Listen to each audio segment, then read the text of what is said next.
Okay, students. In the previous class, we discussed about alkali metals and alkaline earth metals, right? Their electronic configuration and their atomic size and ionic size we discussed. So it's very important. Now you have to know the elements. What are the first group elements? What are the second group elements? They generally called S block elements. So you have to know the elements and also the electronic configuration. Both are very important. Okay. So let us today discuss the ionization enthalpy. Ionization enthalpy. Ionization enthalpy. So first of all, you have to know the standard definition of ionization enthalpy, or generally say ionization energy. Okay, enthalpy more coming from a thermodynamic view. So ionization enthalpy is nothing but it is the amount of energy that required to remove an electron from the isolated gaseous atom. So that is the standard definition. Please learn like that, because now when we comparing ionization enthalpy, we have to standardize it. It's not that one element we found the like this, another element like this. So you need to standardize it, right? At a normal temperature and pressure, and no, we are just making it standardized. So it is the amount of energy required to remove an electron from an isolated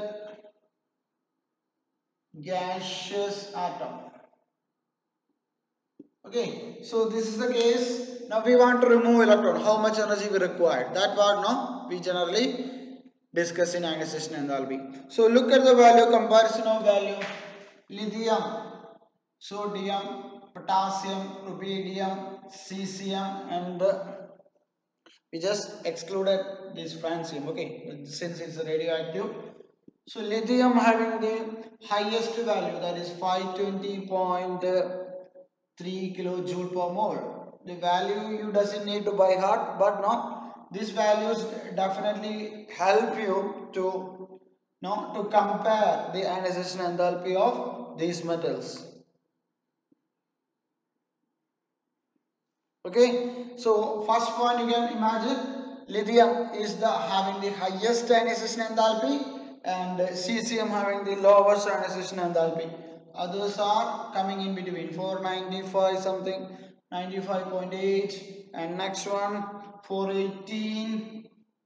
Okay, next one 403. I will tell you, ionization enthalpy is now very important factor deciding the reactivity of a metal, because now here we talking about remove an electron from a gaseous state. So there is no, the important factor will be now how much distance is there from the nucleus to the outermost electron.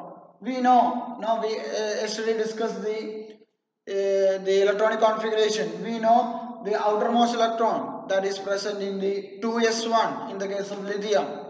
2s1 even suggests now this has to be more closer to the nucleus. Hence the positively charged protons attract the outermost electron, where the outermost electron in lithium is more closer, that is now in the 2s1 energy level. But in cesium, yesterday we saw cesium, no, it's very much far away from the nucleus. The outermost electron is present in the 6s1 orbital, which means now if you want to remove from an electron from the 6s1 orbital, that is going to be much easier compared to removing electron from the 2s1, because now 2s1 electron is more closer to the nucleus, so nuclear attraction will be higher. Here nuclear attraction will be lower. So why we want to provide energy? Because we want to break the nuclear attraction. So breaking the nuclear attraction, no, we have to provide energy. So if lesser the nuclear attraction, lesser energy, no, you have to provide to remove it. Which means no wonder cesium having the lowest ionization enthalpy and lithium having the highest ionization enthalpy. So a good trend that you'll observe from lithium to cesium as we move down the group. That's the general case as well. As we move down the group, no, ionization enthalpy decreases. Among the alkali metals, lithium having the highest ionization enthalpy, cesium having the lowest ionization enthalpy. This trend also follows in the reactivity as well, because lithium is the least reactive among alkali metals. Cesium is a highly reactive. We know sodium, potassium, etc. such elements are highly reactive. They even cannot be put in the atmosphere, because no, when they exposed to the atmospheric condition, they will react with oxygen, moisture, etc. and they react vigorously. That why sodium, potassium are kept in kerosene oil. So this is the case. No, if you want to compare the reactivity, you always compare with ionization enthalpy, because now metals have a tendency to lose electron. So how easily a metal can lose an electron, that will decide the chemical reactivity. So cesium can lose electron very easily. Cesium is the highest reactive metal among the alkali metals. So please learn like that. It's very important. Now, in some cases, no, you will see a irregularity, because no, not the expected way. You will see the variation in ionization enthalpy. So another important factor is also playing there. First one I discussed, that is the effective nuclear attraction. Effective nuclear attraction.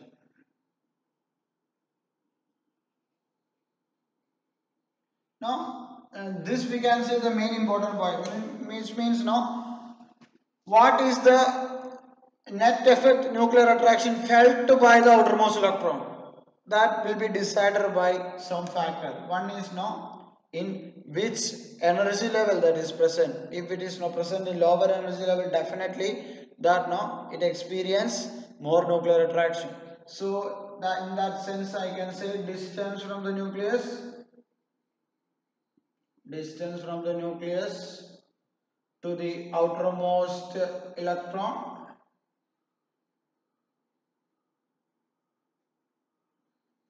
and second point definitely shielding or screening effect. Shielding or screening effect. Yesterday we discussed, no, s orbital having the highest shielding effect, followed by p orbital, then d, then f. This is the order of shielding effect. So if the inner electron are s orbital, they are spherical in shape, they effectively shield the outer electron. So that factor also coming here, because no, 2s1 electron inner orbital are 1s electrons, which means no, s orbital electron effectively shields the outer electron, which means no, the uh, outer electron experience less nuclear attraction.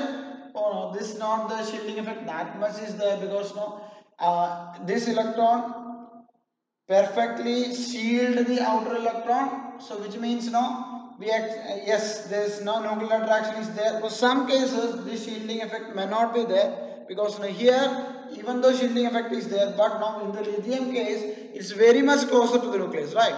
So some cases generally down the group you will see the effect of shielding effect, where d and f orbitals are come, they show poor shielding effect. Such cases, no, outer electron experience high nuclear attraction. In that cases, no, the ionization enthalpy will be more higher. So some cases that you need to apply. So I just discussed that, not in the case of lithium, because no, lithium still s orbital are there, so they effectively shield. So that's one you cannot include here. Okay, but now some cases you will see some irregularities. They are mainly due to the presence of whether it's the orbital present inside, in between the nucleus and the outermost electron, whether they shields well or shields poorly. So that factor definitely will come. So when you talk about this ionization enthalpy, these two factors has to come to your mind. One is now how much distance is from here, from the nucleus, which means now if it's more from the is more distance from the nucleus, which means now it experience less nuclear attraction. So that will generally definitely one of the case. Next case, shielding effect. Now how well inner electron shields the outer electron. If inner electron perfectly shielding means no, it's protecting the outer electron. So outer electron experience less nuclear attraction. So that factor again will come into play. Then the next factor generally come is the off-filled and fulfilled configuration. Off-filled and fulfilled electronic configuration. Electronic configuration.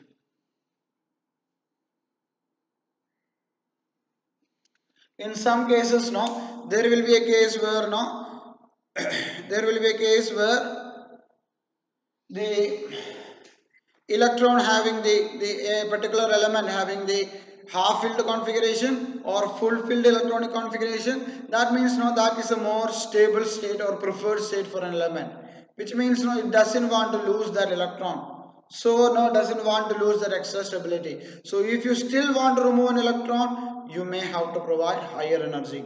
So that will be generally one case also will come. So in such cases we will discuss that. Okay. So remember, these are the points that you have to come to your mind. One is effective nuclear attraction. How much nuclear attraction experienced by the outer electron.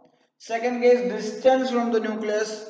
Out of this, the effective nuclear attraction is we can say is contributed by these two factors. One is distance from the nucleus. If it's far away from the nucleus means it experience less nuclear attraction. Shielding or screening effect is all about how electrons are negatively charged. So if the inner electron can act as a barrier means outer electron experience less nuclear attraction. So that shielding effect and screening effect also coming into play. Then half-filled, full-filled configuration. If an orbital having a full-filled or half-filled configuration, it doesn't want to lose that. So to remove an electron from a half-filled and a full-filled electronic configuration, you have to provide extra energy. So that's the case you will see in the ionization enthalpy. Now talk about first ionization enthalpy, second ionization enthalpy. That's again another important factor. Removing the outermost last electron, the amount of energy required to remove the outermost last electron from a gaseous state, isolated gaseous state, we will say that's the first ionization enthalpy. So that is the last electron we are talking about.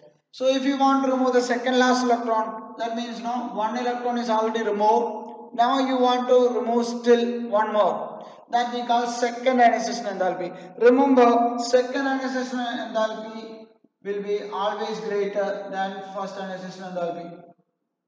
Second ionization enthalpy.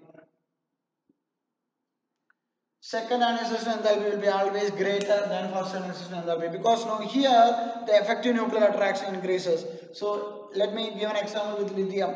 Lithium having 3 proton, 3 electron. So you trying to remove one electron from there. So after removing one electron, this become 3 proton, 2 electron case. So in that sense you can imagine if you want to remove that one more electron from a cation, lithium cation, it's very difficult because effective nuclear attraction very much doubles, and also it is coming in the it is achieved a stable noble gas configuration, that is helium configuration, after removing one electron. Then you can see the one energy level goes.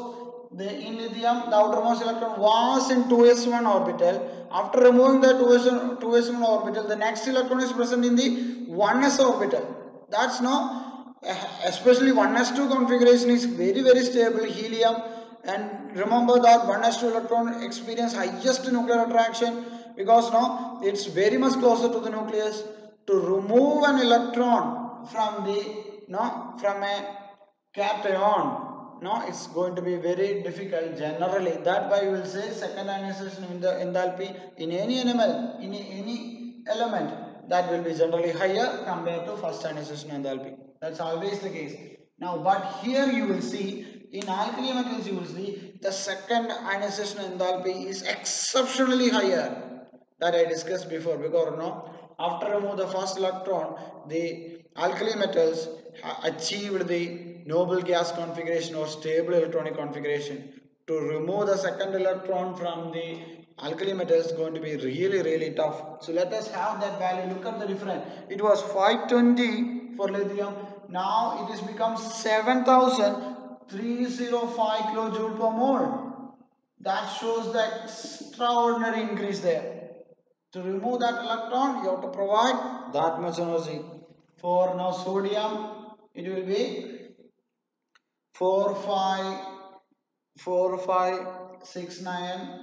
For potassium, it is 3058. For rubidium, it is 2638. And this is last one, 2403 kilojoule per mole. Okay. So among that case, now you will see, now it was among the hundreds here, but now it's become now 1000. That's how much it is increased. Look at this. From 520 to 7305 is an exceptional increase. Right. This is normally you do not see in the case of other elements where no second ionization enthalpy will be such higher compared to primary compared to first ionization enthalpy. So that suggests you, no, after achieving a noble gas configuration, an element doesn't want to lose electron. If you still want to remove it, you have to provide plenty of energy. So that's the way you can compare the second ionization enthalpy. I am not rubbing this because now I can compare with the second group elements. So let me discuss the second group elements. Okay, that is beryllium, magnesium, calcium, strontium, barium, radium. Now, if we move from left to right, it's always right to right on the right side, right? Don't confuse like that, no, because beryllium, magnesium, calcium, strontium, barium, radium. This is the second group element. Okay. So second group elements definitely having higher ionization enthalpy compared to the first group elements. Why? Because as we move from left to right, ionization enthalpy increases. Because if you want to remove an electron from the smaller size atom, it's going to be really tough because it experiences higher nuclear attraction. So let us compare that value. Beryllium having 899, with respect to lithium it's only 520. So you will see there is an increase in ionization enthalpy. Then it is 737 for magnesium, like that. You just you can have that value. That value doesn't need to memorize, but for the comparison you can write this value. Okay, you can write it down. You will see definitely ionization enthalpy decreases down the group. That trend is there, but always compare with the first ionization enthalpy of alkaline metals and alkaline earth metals. You will see alkaline earth metals having the highest ionization enthalpy compared to the alkali metals. That's due to two important signs. As we move from left to right, the ionization enthalpy increases because the effective nuclear attraction increases. That's always the case because the outer electron experience more nuclear attraction. Among a period, you will always see the principal energy level remains the same. It will be second in the case of second period, third in the case of third period, fourth in the case of fourth period, like that. So that's the way you can imagine. Okay, now just think about the second ionization enthalpy. If you talk about the second ionization enthalpy, that shows not that much higher increase that we saw in the talk about second ionization enthalpy of these alkaline earth metals, where you will see it is 1757 1405, like that, 965. Okay, writing up to, now this is not the value of radium, this is the value of barium. Barium is actually 502. Okay, here barium is having a value 965 kilojoule per mole. So look at here, two data you can have. One is second ionization enthalpy always greater than first ionization enthalpy. That's the case with every element. Now you will see Thus compare the second ionization enthalpy of alkaline earth metals and second ionization enthalpy of this alkali metals. You will see there is an exceptional high value for alkali metals in the case of second ionization enthalpy, not that much in the case of alkaline earth metals. Anyway, it will decrease because now it's become possibly charged ion. It's very difficult to remove an electron from a charged ions, because effective nuclear attraction will increase. But now why it's so? Think. Second group elements now always likes to lose two electron to achieve stability. Like so magnesium, beryllium, everyone wants to achieve plus 2 cation. It's not plus 1. Sodium, potassium, they are always happy with the plus 1 state. Cation having plus 1 state, they are happy because after removing one electron, they achieve stability, noble gas configuration. But not the case in the case of alkaline earth metals or second group elements, because no, they want to remove two electron to achieve stability. So it's not going to be easy. No, only removing two electron only they achieve stability. So they have a driving force to remove the true electron, not in the case for alkali metals. Okay, that's the biggest point. Alkaline earth metals likes to lose two electron to become di-positive charge. Here now they are happy with the uni-positive charge in the case of alkali metals. Okay, so it's all about achieving stability. Why elements or metals reacts? They want to achieve stability. They want to achieve a stable states. Especially noble gases, helium, neon, argon, they are very least reactive because they are highly stable. So this is the driving force of the alkaline earth metals. By losing one electron doesn't make sense. Losing one electron, still it is unstable. So alkaline earth metal wants to lose two electron. So that is the driving force. They're happy to lose two electron to achieve that stability. Okay, think in that sense. That's how you can compare the ionization enthalpy. Effective nuclear attraction is the key word that you have to use when you talk about ionization enthalpy. In chemistry, that's very important. You have to write the keywords.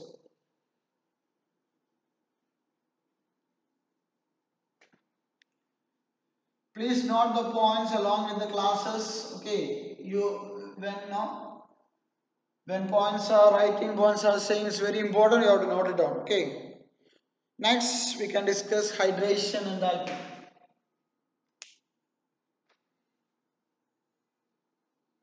Hydration enthalpy.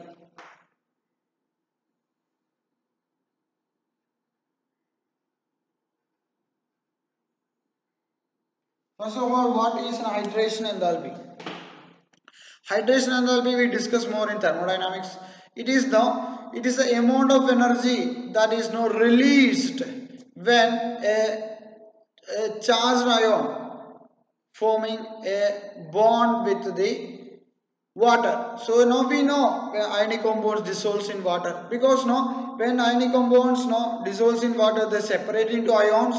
That ions actually forming a bond with the water. It's just a ion polar interaction, because water is polar. Water is a polar molecule.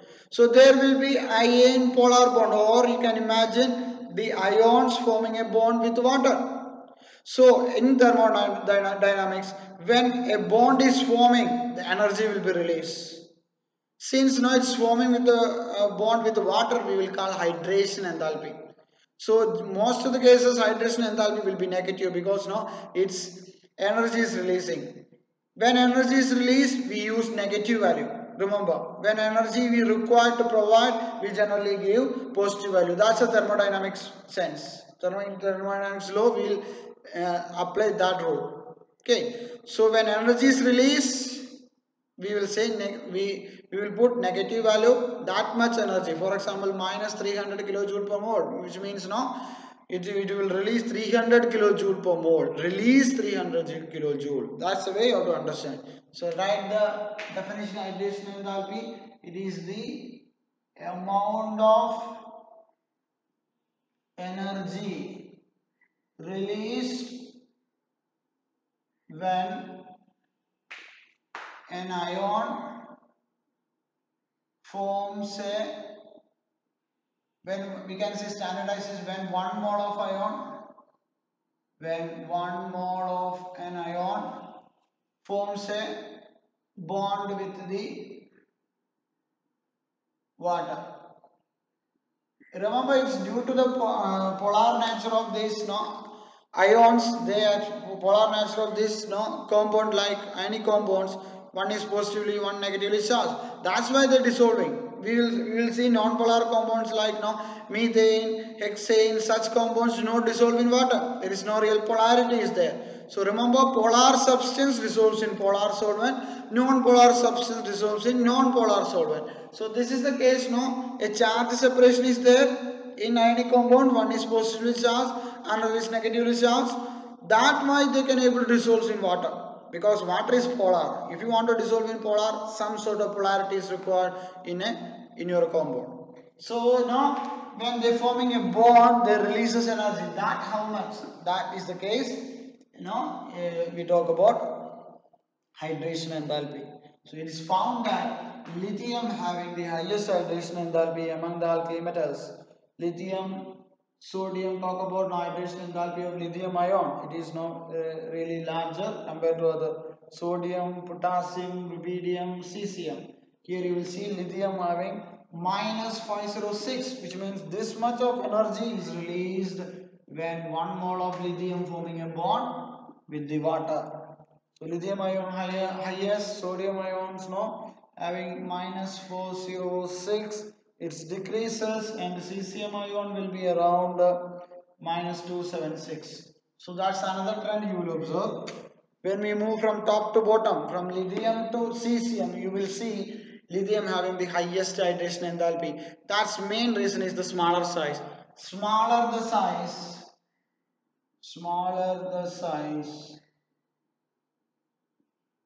higher the hydration enthalpy. Doesn't mean now this negative 506, so it will be lower. Not think like that. This negative only suggests you energy is released. So larger hydration enthalpy or large negative hydration enthalpy suggests that that much energy is released. Okay. So you think you compare the magnitude. Okay, when you want to compare the such values, thermodynamic values, here 276 kilojoule per mole energy is released when cesium plus ion forming hydrated with water. That's not the case with the lithium plus, is higher. So smaller the size of the ion, higher will be the hydration enthalpy. Hydration enthalpy is a very important factor, especially we find the standard reduction potential value. Okay, because we usually find the standard reduction potential value in aqueous solution. There it again plays a huge role. So understand the now definition and the key points related to this. And next one, if you compare with alkaline earth metals, very interesting, you will see beryllium ion having the highest hydration enthalpy among the S block elements, 2494 kilojoule per mole, which you will see very much higher, much higher than lithium ion. And barium ion having the value, it is minus 1305. Beryllium ion, magnesium ion is there, calcium ion is there, strontium ion is there. Please remember the values also you cannot, it will decrease definitely. Now, why beryllium 2 plus having the highest hydration enthalpy? Because compared to lithium ion and beryllium ion having the lower size. As we move from left to right, ionization enthalpy increases. Similarly, the size also decreases. Size Be2 plus size having lower size, which means they can be better hydrated compared to a lithium plus ion. So that's key point you have to remember. When you talk about standard reduction potential value, this again coming into play. So hydration enthalpy is largest for beryllium 2 plus because of smaller size compared to lithium plus ion. And as we move from top to bottom, hydration enthalpy decreases because the size increases. Magnesium 2 plus having higher size, strontium higher size, barium higher size. So always you will ended up in a higher value for the last element in the respective group. And if you compare alkali metals and alkaline earth metals, always alkaline earth metals having the highest hydration enthalpy. Okay, so you learn this portion very clearly, then only you understand the next class. Okay, so thanks for listening. Keep learning. Your first year students, keep learning. Okay, thank you.